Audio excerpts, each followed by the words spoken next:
पहिलीपासून जर विचार केला तर आपण इंग्रजी शिकतोय, हो की नाही? आता इंग्रजी शिकत असताना आपल्याला इंग्रजीची सुरुवात कशापासून झालेली? इंग्रजीची सुरुवात कशापासून होते? अल्फाबेट पासून. कशापासून? अल्फाबेट. आता इंग्रजीमध्ये अल्फाबेट किती आहेत रे? 26. त्याच्यानंतर आता बघा, या आपल्या मराठीमध्ये जसं अ ते ज्ञ ही अक्षर जे म्हणतो, अ पासून ज्ञ पर्यंत, त्याच्यामध्ये तुम्ही कधी बघितलंय का रे? वरच्या बाजूने स्वर दिलेले असतात, त्याला इंग्रजीमध्ये काय म्हणतात? वॉवेल. काय म्हणतात? वॉवेल म्हणतात. आता इंग्रजीमध्ये असे वॉवेल्स किती आहेत? तर 5. किती आहेत? 5 आहे. मराठीमध्ये 14 आहे. किती आहेत?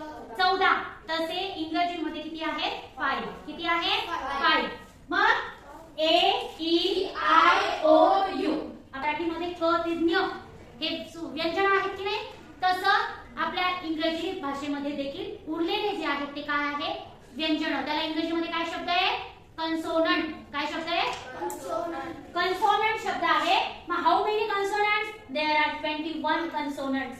म्हणजे A E I O U सोडून दिले, बाकीचे उरलेले सगळे काय आहे? कन्सोनंट. काय आहे? कन्सोनंट. मराठीमध्ये त्याला काय म्हणतात? व्यंजन. काय म्हणतात? व्यंजन.